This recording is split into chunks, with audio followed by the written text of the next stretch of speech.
Kagaya ni Lola Astring, ay isa na din itong dalubhasang manggagamot sa kanyang napakamurang edad. Ang nagsisilbering palatandaan ni Cedes sa kanilang lugar ay ang puti nitong buhok dahil sa lahi nilang maaga pang nagkakaroon ng uban. Ayon sa kwento ng napagtanungan nila Dario, ay halos lahat ng mga bantog na mambabarang, aswang, itim na engkanto at mangkukulam sa kanilang lugar ay tinangka ng kitilan ng buhay si Cedes sa murang edad nito.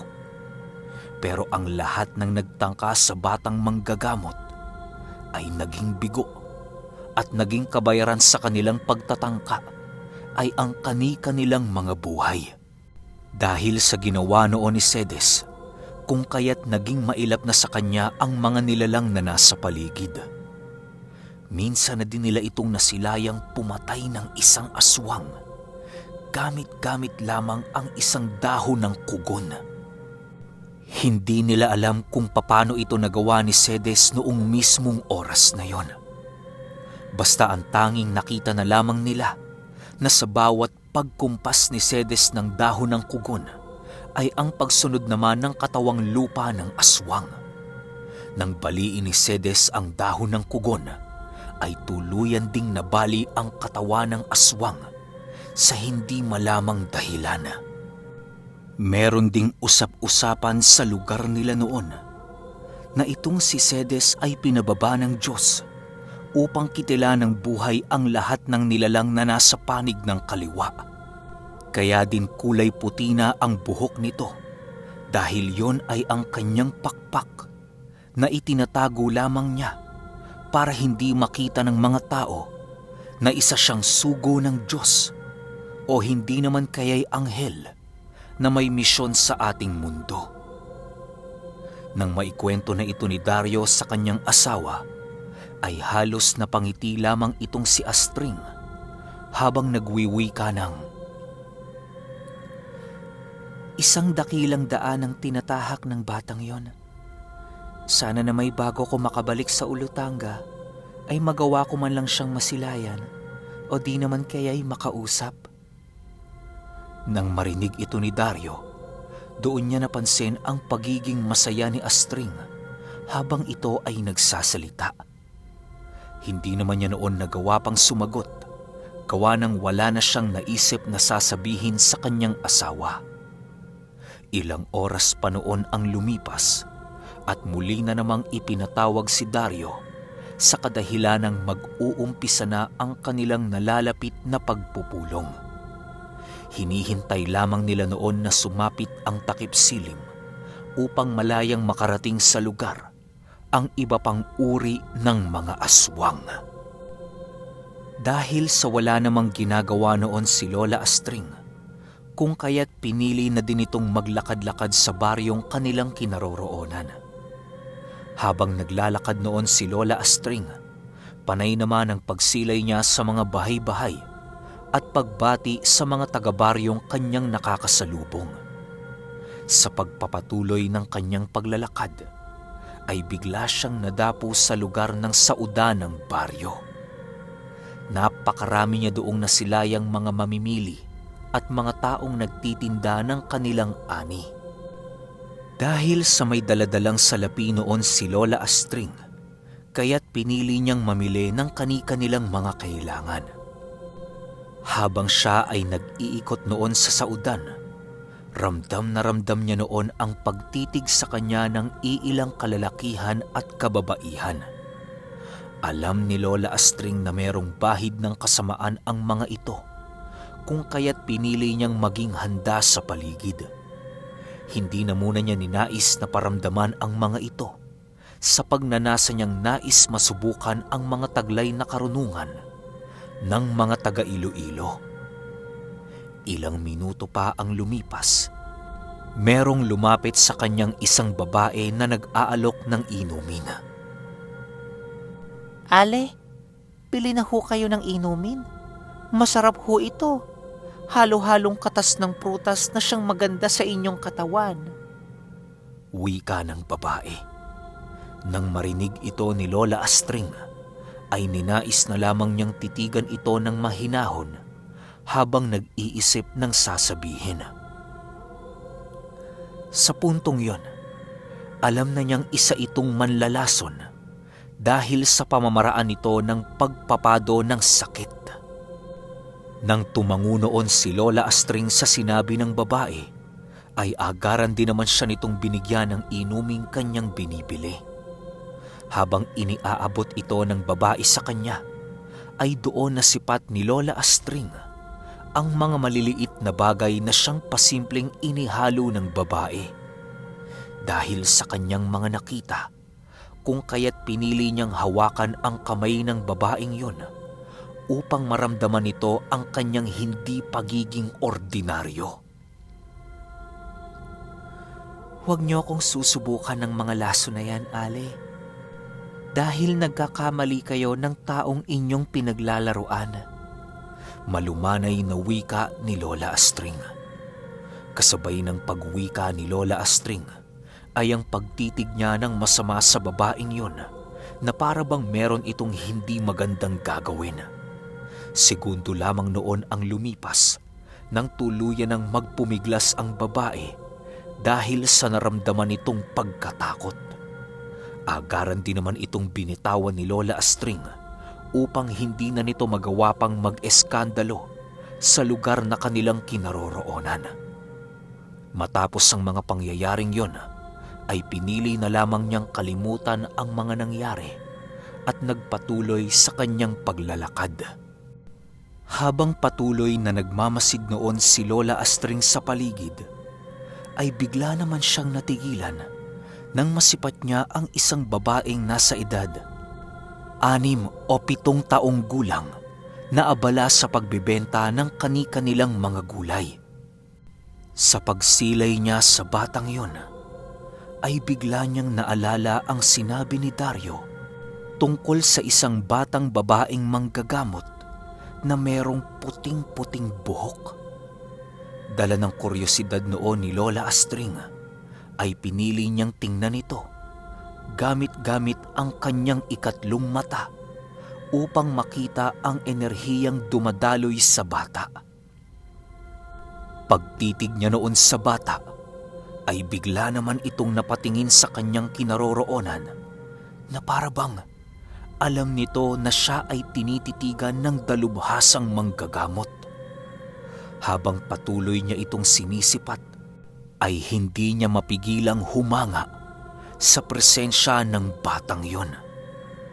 Animoy sa lahat ng taong naroon sa saudan, tanging ang presensya lamang ng batang yon ang nangingibabaw sa lahat. Animoy isa itong diamanteng napapaligiran ng mga bato habang patuloy itong tinititigan ni Lola Astring.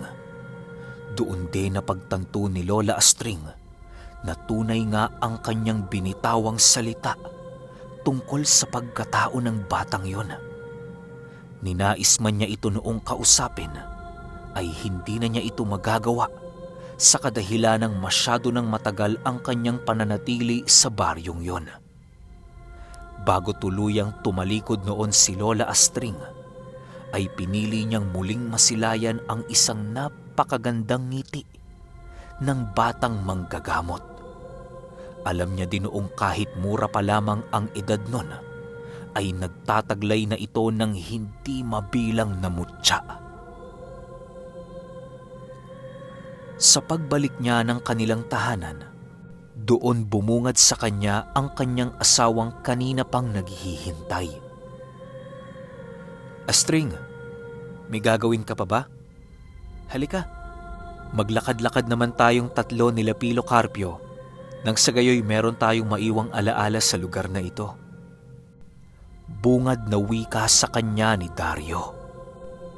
Nang marinig ito ni Astring, ay halos hindi na nito nagawa pang tumutol, gawa ng labis-labis naman niyang ikinagagalak ang asal ng kanyang asawa dahil nagagawa nitong laanan sila ng oras ng kanilang anak kahit abalang-abala ito sa kanyang responsibilidad. Matapos mailagay ni Lola Astring ang mga binili niyang mga gamit, ay agaran din naman silang bumalik sa sentro ng baryo. Habang patuloy sila noon sa kanilang pamamasyal, ay muling nasilayan ni Lola Astring ang batang manggagamot na papalapit sa kanilang kinaroroonan. Nang maramdaman ni Dario ang kakaibang presensya nito, ay pinili niyang pumalikod sa kanyang asawa upang kahit papaano'y magawa niyang makakubli sa mapangwasak na puwersa ng batang yon. Sa pagdaan ng bata sa kanila, ay ngumiti lamang ito upang maipakita ang kanyang mainit na pagtanggap sa pamilyang Dayo. Dario, yun ba ang batang manggagamot na sinabi ng kaibigan mo? Tanong ni Lola Astring. Maputi ang buhok, bata pa, may agimat. Parang siya nga, Astring. Napakaliit talaga ng mundo, no? Isipin mo, noong nakaraan lang pinag-uusapan natin siya pero ngayon, nakita na natin siya. Sagot naman ni Dario. Matapos nilang mapag-usapan ang batang manggagamot, ay pinili nilang muling ipagpatuloy ang kanilang paglalakad. Dahil sa hindi nila gaanong kabisado ang lugar na yon, kung kaya't pinili nilang ikutin ito ng walang sinusunod na direksyon. Bago pa man sumapit noon ang gabi, ay tuluyan ang nakabalik ang mag-asawa sa kanilang tinutuluyan. Agaran din naman noong nagpaalam si Dario kay Lola Astring na muling tutungo sa lugar na kanilang pinagpupulungan upang maisaayos na ang kanilang pagtitipon. Ang tinatalakay nilang usapin sa pulong na yon ay kung papaano maiiwasan ng kanilang uri ang makipagpatayan sa ibang lahi. Halos talamak kasi noon ang pagkakaroon ng digmaan sa bawat lahi ng aswang, kung kaya't ito ang nauna nilang pinag-usapan. Makalipas ang ilang oras nilang pagbibigayan ng kanilang mga opinyon, ay napagkasunduan nilang papatawan ng parusa ang kanino mang lahi ng kanilang uri kapag ito ay nakagawa ng masama sa lahat ng uri ng mga aswang. Yun na lamang ang kanilang napag-isipang desisyon upang matakot ang lahat ng kanilang mga kauri na gumawa ng masama sa bawat lahi ng mga aswang. Mariin din nila noong binibigyan ng proteksyon ang mga matatandang gabunang piniling mapag-isa upang hindi ito mapagdiskitahan ng mga aswang na ganid sa kapangyarihan. Ang sino mang mapapatunayang gumawa ng karumal-dumal na gawain sa kanilang uri ay lalapain ang buhay ng bawat kalahi ng kanyang pinatay. Sa pagsapit ng umaga, pinili ni Lola Astring na bisitahin ang batang manggagamot upang ipakita si Pilo Carpio. Matyaga niya noong hinanap ang bahay nito upang maipakonsulta niya ang kaisa-isa niyang anak. Dahil na rin sa tulong ng mga taga-baryo, kung kaya't madali niyang nahanap ang tahanan ng batang yon. Sa pagpasok niya sa tahanan nito, ay halos hindi mapigilang mamangha ni Lola Astring dahil sa napakapurong katahimikan sa loob ng tahanan. Animoy kahit sa ang sulok ng bahay na yon, ay wala na siyang nararamdamang kakaiba kung hindi ang napakabuting presensya na pumapaligid dito. Nang inanyayahan na sila ng batang manggagamot na pumasok, ay agaran naman niya itong tinugon. Walang pag-uusap noon na naganap sa kadahilanang masyadong hindi kumikibo itong bata kapag ito ay nanggagamot. Ilang minuto lang noon ang lumipas at tuluyan nang natapos ang kanyang pagpapakonsulta kay Pilo Carpio. Bago pa man tuluyan noong umalis si Lola Astring, ay nagawa pang basahin ng batang yon ang hinaharap ni Pilo Carpio. Ayon sa batang manggagamot, na sa paglaki noon ni Pilo Carpio, ay isa itong magiging gabunang aswang na magbubuklod ng kanilang uri at angkan. Masama man ang dugo nitong dumadaloy sa kanyang katawan, ay magkakaroon naman ito ng kaluluwang singpuro ng isang nilalang na nasa panig ng kanan. Doon din tinalakay ng bata ang kanilang pagiging magkaparehas ni Lola Astring sa kanilang larangan. Kahit alam ng bata na may kalakasan noon ang kanyang kaharap, ay hindi nito nagawang magpatinag na parabang nasa pareho lamang silang level. Matapos nilang mag-usap doon, ay dahan-dahan na ding nagpaalam si Lola Astring sa batang manggagamot. Halos sa paglayo niya sa bahay na yon, ay hindi niya magawang makalimutan si Cedes, gawa ng napakaamo nitong bata at labis itong kinalulugdan ng lahat ng nilalang na nasa kanyang paligid. Dahil na rin noon sa kanilang ginawang pag-uusap, kung kaya't mas lalo pang humanga si Lola Astring sa batang manggagamot na nagngangalang Cedes. Sa pagdating niya sa kanilang tahanan, ay pinili niyang paliguan na muna si Pilo Carpio upang maging maayos ang tulog nito. Si Dario naman noon ay piniling magtrabaho na muna upang kahit papaano'y magkaroon sila ng salapi na siyang gagamitin nila sa pang-araw-araw. Isang linggo pa ang lumipas, tuluyan na ngang nagwakas ang kanilang pagpupulong. Paisa-isa nang nag-alisa noon ang bawat pinuno ng angkan, kung kaya't inutusan na din noon ni Dario ang kuraret na ihanda na ang kanilang lagusan. Ang ginawa naman ni Lola Astring ay ang muling makipagkita kay Cedes upang ito ay makapagpaalam. Halos hindi kasi maiwasang mapatanong noon ni Dario kung papaano naging magkalapit si Lola Astring at si Cedes sa napakaiksing panahon. Sa pagsapit ng gabi noong mismong araw, ay matagumpay namang nabuksan ng kuraret ang kanilang daraanan patungong Ulutanga. Habang nilalamon noon sila ng lupa, laking gulat na lamang nila nang makita nilang nakatayo si Cedes sa isang dahon ng puno sa harapan ng kanilang kinaroroonan. Nakatayo ang mga mapuputing buhok nito na siyang tumitingkad sa bawat pagtama ng liwanag. Hindi nagsasalita noon ang batang manggagamot at patuloy lamang itong nakatitig sa pangkat ni Dario ng kanyang nagliliwanag na mga mata. Nang maramdaman ni Lola Astring ang presensya noon ni Cedes, ay pinili niyang ito ay lingunin upang makita ito sa huling pagkakataon.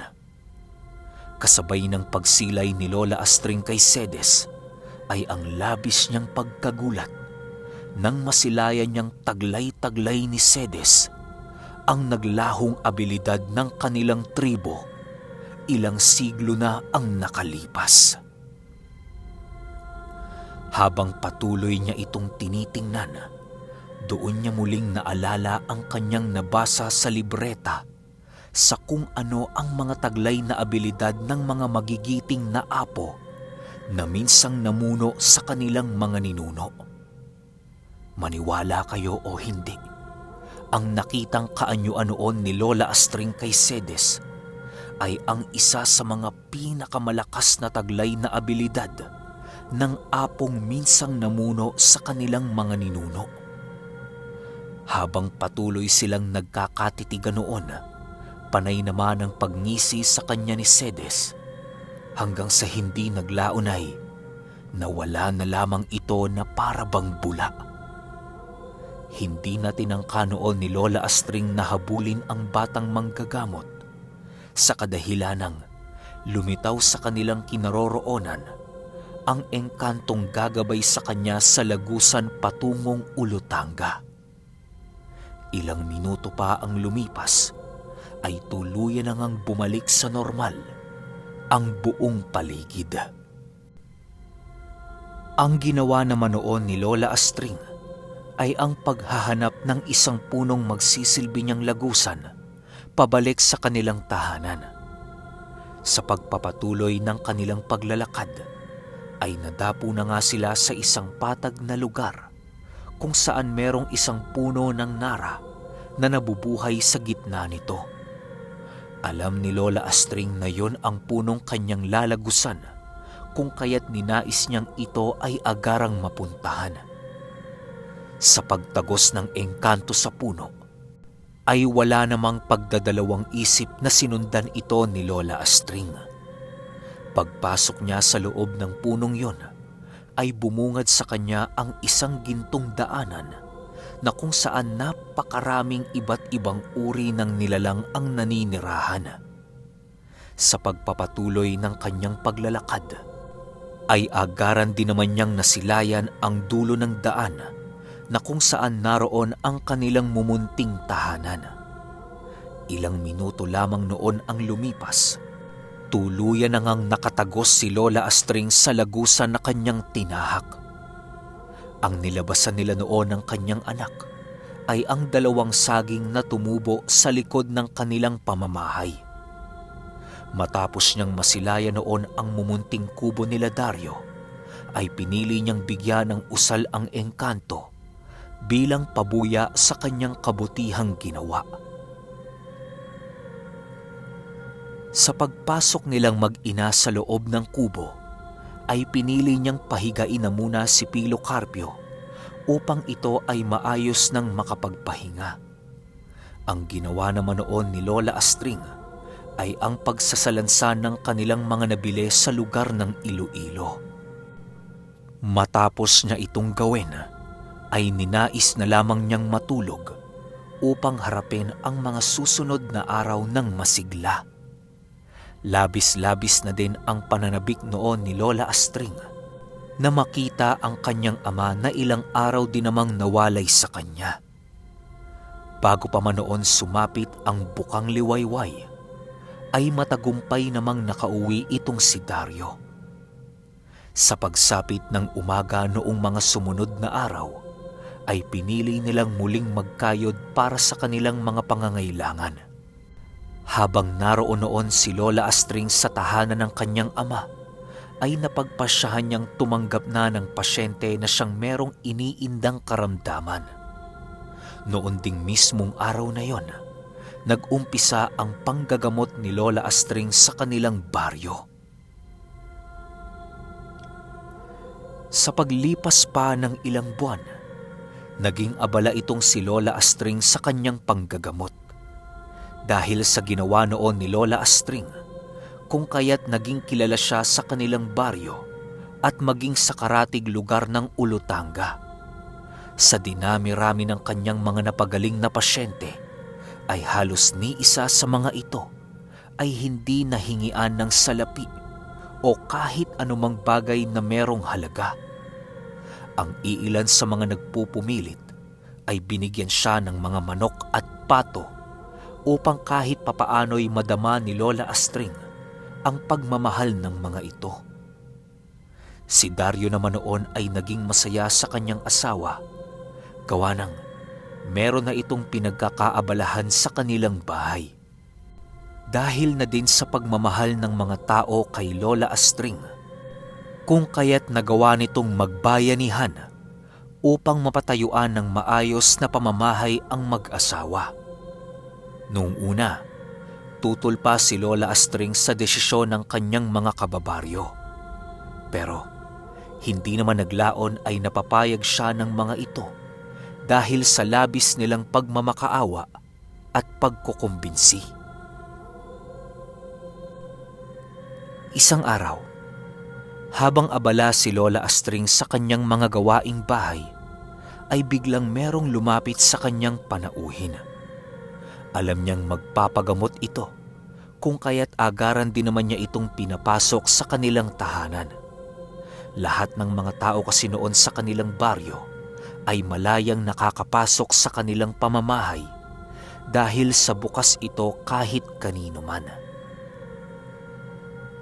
Ginang Astring, may ginagawa ho ba kayo? Tanong ng lalaki. Nang marinig ito ni Lola Astring, agad din naman niyang nilapitan ang kinaroroonan ng lalaki. Sa paglapit pa lamang niya rito, tuluyan na niyang naramdaman ang kakaibang presensya na bumabalot sa biktima. Okay, hanggang dito pa lang yung kwento natin eh. Siguro mag-upload muna ako ng ibang kwento habang naghihintay tayo sa mga kasunod. Ayos ba yun? Pero, grabe, ito pinaka-grabing episode. Maliban dun sa 12, ito yung pinakamatinding nagpakilabot sa akin. Sana mahaba pa yung tagpo nila, no? Pero parang hanggang dun na lang eh. Pero, ewan ko, di natin masasabi.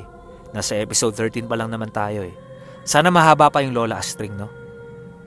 Pero kung ano't ano man, sana may mga kasunod pa. Pero habang wala pa nga, ibang kwento muna tayo.